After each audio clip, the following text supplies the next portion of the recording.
لیکن سختی سے منع کیا کہ میں نعیم اللہ سے دوبارہ کوئی تعلق نہ رکھوں۔ لیکن یہ کیسے ممکن تھا کہ دو محبت کرنے والے ایک دوسرے سے دور رہ سکتے ہیں؟ اس لیے میں نے نعیم اللہ کو فون ملایا اور اسے بھائی کے غصے کے بارے میں بتایا تو نعیم اللہ کہنے لگا، اپنے بھائی سے میری بات کرواؤ، میں خود ہی ہماری شادی کی بات کر لیتا ہوں۔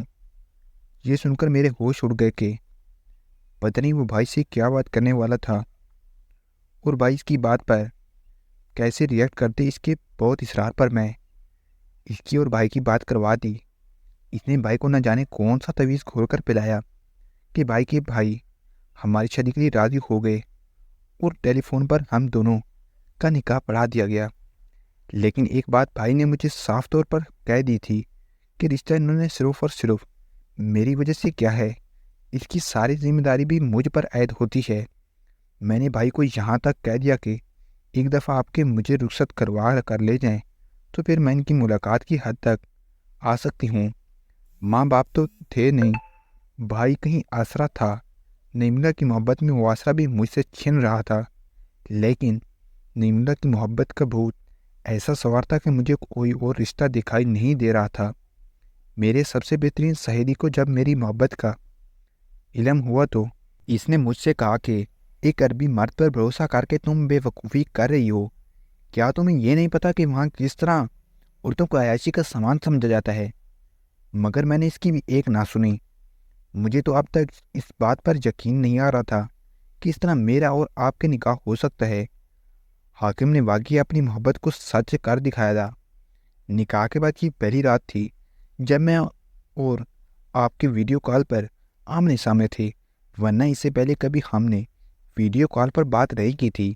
نعیم اللہ نے مجھ سے محبت کا اظہار کیا اور پھر ایک عجیب سی فرمائش کی جسے سن کر میں کچھ چونک سی گئی۔ وہ کہنے لگا، نیلا، میں ایک دفعہ تمہاری ناف دیکھنا چاہتا ہوں۔ مجھے بہت ہی شرم کا احساس ہوا۔ ہم دونوں کا نکاح ہو چکا تھا، لیکن اس طرح نعیم اللہ کو اپنا پیٹ دکھانا مجھے کچھ عجیب لگ رہا تھا۔ وہ کہنے لگا، نیلا، اس میں شرمانے کی کیا بات ہے؟ اب تم میری بیوی ہو اور مجھے بس تمہاری ناف ہی تو دیکھنی ہے۔ تو میرے پاس ہوتی تو آج کی رات میں خود تمہاری ناف میں تیل لگاتا، مگر میں چاہتا ہوں کہ آج تم یہ کام خود اپنے ہاتھ سے کر لو۔ میں نے حیرت سے پوچھا، نعیم اللہ، آخر یہ ناف والی کیا بات ہے جو تم اکثر ہی ناف میں تیل لگانے کی بات کرتے ہو؟ نعیم اللہ کہنے لگا، جب تم یہاں آؤ گی تو میں خود تمہاری ناف میں تیل لگا کر تمہیں بتاؤں گا کہ عربی عورتیں اپنے شوہر سے ملنے سے پہلے ناف میں تیل کیوں لگاتی ہیں۔ اس طرح کی بات سن کر میرے گان شرم سے سرخ ہو گئے اور میں نے بات بدلنے کے لیے نعیم اللہ سے کہا کہ میں تو عربی عورت نہیں ہوں۔ نعیم اللہ کہنے لگا کہ اب تو تم بھی ایک عربی عورت بن گئی ہو، کیونکہ تمہاری شادی ایک عربی مرد سے ہو گئی ہے۔ بس ایک دفعہ تم میرے پاس آؤ تو۔ نکاح کے بعد سے بہت ہی وہ بے تاب ہو گیا تھا، ہر وقت مجھے اپنے پاس لانے کی بات کرتا اور شادی کے پورے 2 مہینے بعد اس نے ساری کارروائی مکمل کر کے مجھے اپنے پاس بلا لیا۔ مجھے احساس تھا کہ میرے بھائی اس رشتے پر خوش نہیں ہیں۔ مجھے ایئرپورٹ پر چھوڑتے وقت بھی بھائی کا رویہ کچھ ٹھیک نہیں تھا۔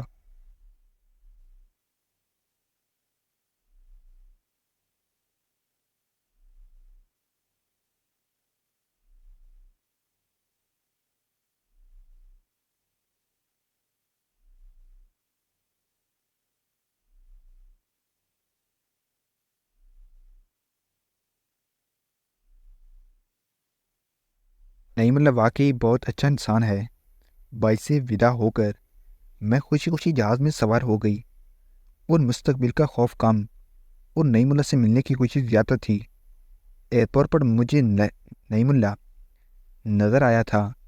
یہ ایک دوسرے شہر کا ایئرپورٹ تھا اور یہاں سے ریاض تک ہمیں گاڑی کے ذریعے جانا تھا، لیکن جو بات حیران کن تھی وہ نعیم اللہ کا رویہ تھا۔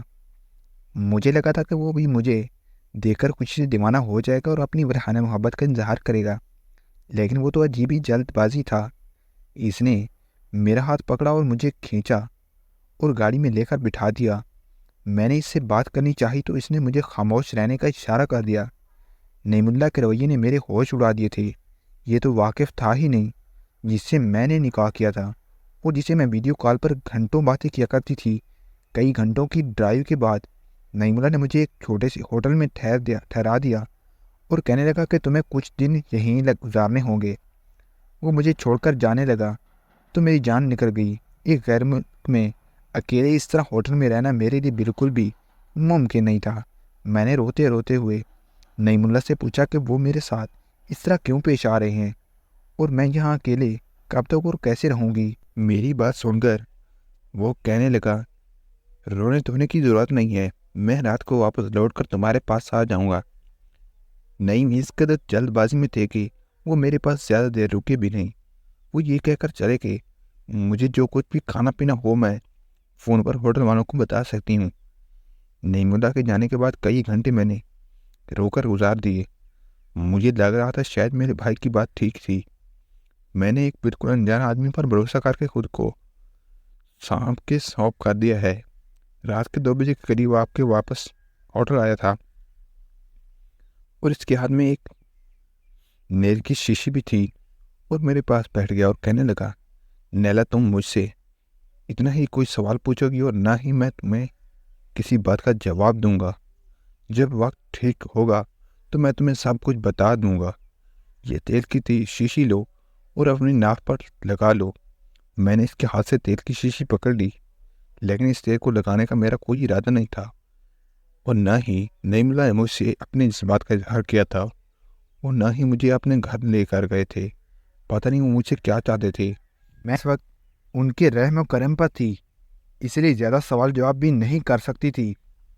نعیم اللہ نے جب یہ دیکھا کہ میں تیل کی شیشی لے کر بیٹھی ہوں اور میرے لگانے کا کوئی ارادہ نہیں ہے تو وہ بہت زیادہ غصے میں آ گیا اور کہنے لگا کہ میں بس کچھ دیر کے لیے ہی یہاں آیا ہوں، اس لیے فوراً اپنی ناف میں تیل لگا لو۔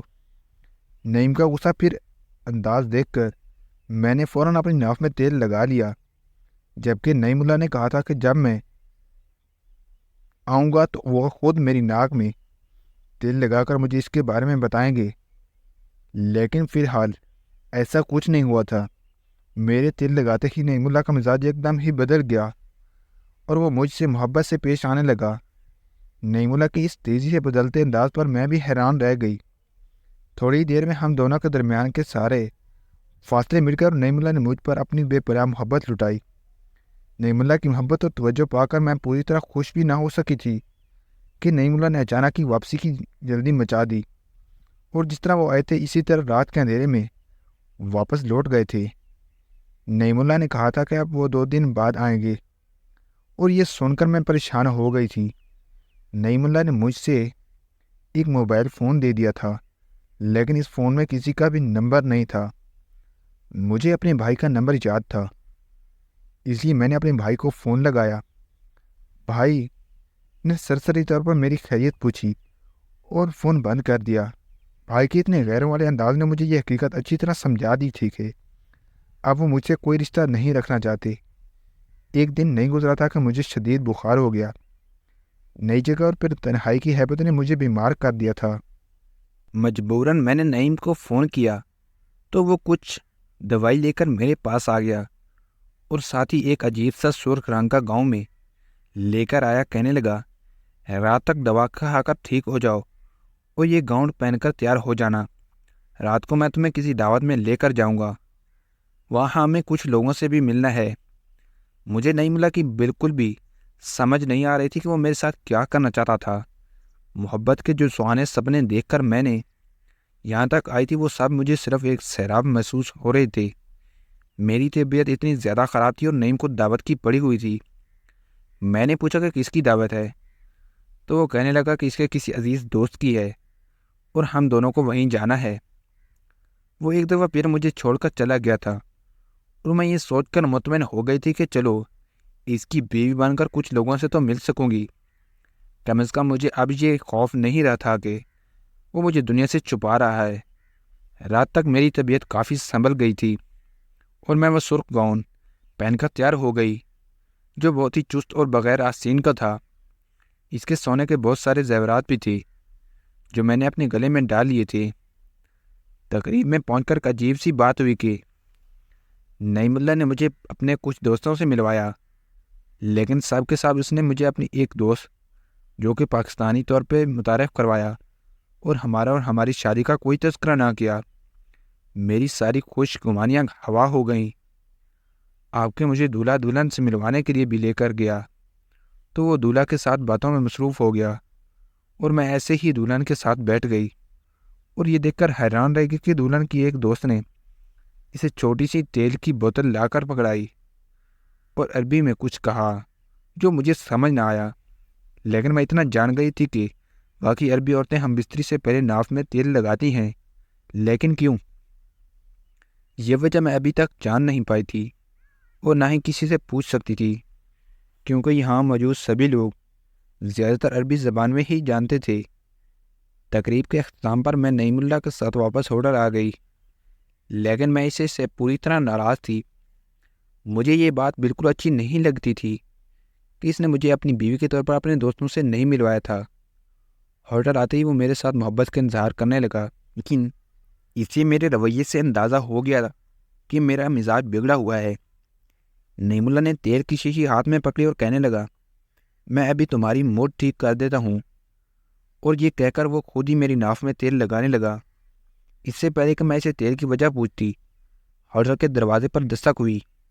نعیم اللہ نے دروازہ کھولا تو یہ دیکھ کر میرے قدموں سے زمین نکل گئی کہ دروازے پر عربی پولیس کھڑی تھی اور انہوں نے نعیم اللہ کو گرفتار کر لیا تھا۔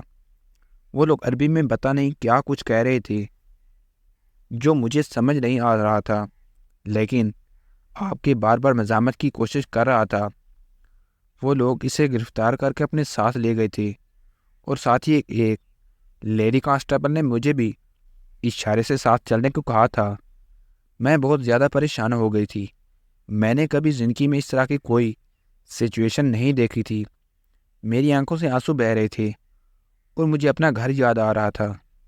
پولیس اسٹیشن پہنچ کر میرے لیے ایک اردو بولنے والی پولیس والے کا انتظام کیا گیا، جس نے مجھے ایک ایسی بات بتائی جو سن کر میرے ہوش اڑ گئے۔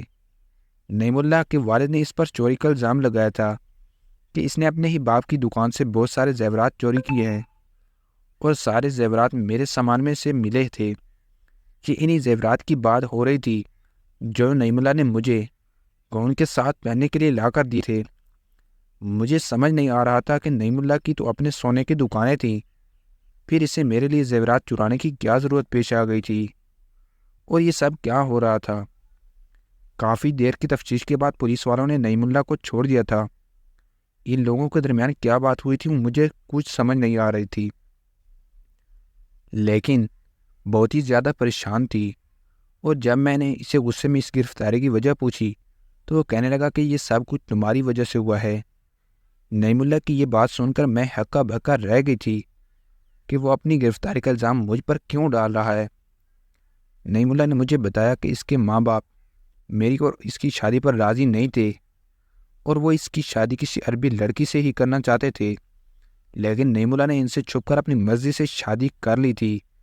اس نے خود ہی سارے دستاویزات بنوا کر مجھے یہاں بلا لیا، لیکن میرے یہاں پہنچنے سے پہلے ہی اس کے ماں باپ کو اس بات کی بھنک مل گئی اور وہ اس کے ماں باپ نے کہا اگر آپ کے مجھے لے کر گھر آیا تو وہ اسے ہمیشہ کے لیے جائیداد سے بے دخل کر دیں گے۔ مجبوراً نعیم اللہ نے مجھے ہوٹل میں ٹھہرا دیا اور اپنے ماں باپ کے سامنے ایسا ظاہر کیا جیسے وہ مجھے لینے کے لیے ایئرپورٹ آیا ہی نہ ہو، لیکن اس کے ساتھ ساتھ میری فکر بھی ستا رہی تھی، اس لیے وہ بار بار تھوڑی دیر کے لیے چکر کاٹ کر چلا جاتا۔ اس نے مجھے یہ بات اس لیے نہیں بتائی کہ اسے ڈر تھا کہ کہیں میں یہ سب سن کر پریشان نہ ہو جاؤں۔ میری طبیعت خرابی کا سن کر اس نے سوچا کہ وہ مجھے ہوٹل سے باہر لے جائے گا تو میرا دل بہل جائے گا، اس لیے وہ مجھے اپنے دوستوں کی شادی میں لے گیا۔ شادی میں جانے کے لیے زیورات کی ضرورت تھی، لیکن اس کے ماں باپ نے اس کی حرکت پر نظر رکھی ہوئی تھی، اس لیے وہ چوری سے دکان سے لے کر زیورات آیا تھا۔ اس کے باپ کو پتہ چلا تو انہوں نے غصہ میں اپنے ہی بیٹے کے خلاف رپورٹ درج کروا دی۔ نعیم اللہ کہہ رہا تھا کہ وہ ایسا ایسا اپنے ماں باپ کو ہمیشہ ہمارے رشتے کے لیے راضی کر لے گا، لیکن جب تک مجھے اس کا ساتھ دینا ہوگا اور خاموشی سے اسی طرح کچھ دن ہوٹل میں گزارنے ہوں گے۔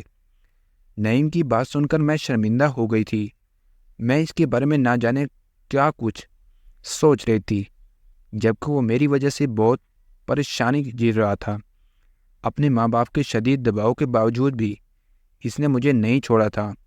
میں نے نئی ملا سے کہا کہ وہ پریشان نہ ہوں، میں ہر طرح سے اس کا ساتھ نبھانے کے لیے تیار ہوں۔ میری یہ بات سن کر نئی ملا کافی مطمئن ہو گیا اور کہنے لگا، جاؤ پہلے تیل کی بوتل اٹھا کر لاؤ، میں خود تمہاری ناف میں تیل لگاؤں گا۔ نئی ملا کی بات سن کر میں تیل کی بوتل اٹھا لائی، لیکن اس سے کہا کہ پہلے مجھے یہ بتاؤ عربی عورتیں یہ تیل کیوں لگاتی ہیں؟ نئی ملا نے مجھے بستر پر لٹایا اور خود ہی میری ناک میں تیل لگاتے ہوئے کہنے لگا، یہ تیل ناؤ میں ایک جادوئی تیل کی طرح کام کرتا ہے۔ عربی عورتیں اسے ہم بستری سے پہلے اس لیے لگاتی ہیں کیونکہ اس کے بہت سارے فائدے ہوتے ہیں۔ بہت سی زنانہ بیماریاں ایسی ہوتی ہیں جو ناف میں تیل لگانے کی وجہ سے خود بخود ختم ہو جاتی ہیں۔ عورتوں کو اس سے حملہ ہونے میں بھی آسانی ہوتی ہے۔ اس تیل کے اندر ایک خاص قسم کی جڑی بوٹی ڈالی جاتی ہے اور سنا ہے کہ اس کی وجہ سے ہم بستری کے بعد جو اولاد پیدا ہوتی ہے وہ بہت ہی ذہین ہوتی ہے، لیکن جو جڑی بوٹی اس دن میں ملائی جاتی ہے وہ صرف یہیں کی سرزمین پر پائی جاتی ہے۔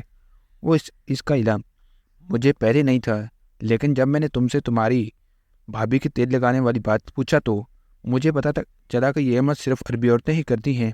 میں بھی چاہتا ہوں کہ جلد سے جلد ہم دونوں ماں باپ بن جائیں تاکہ میرے ماں باپ تمہیں آسانی سے اپنا لیں، کیونکہ جب میری اولاد ہو جائے گی تو میں جانتا ہوں کہ میرے ماں باپ خود ہی تمہیں قبول کر لیں گے۔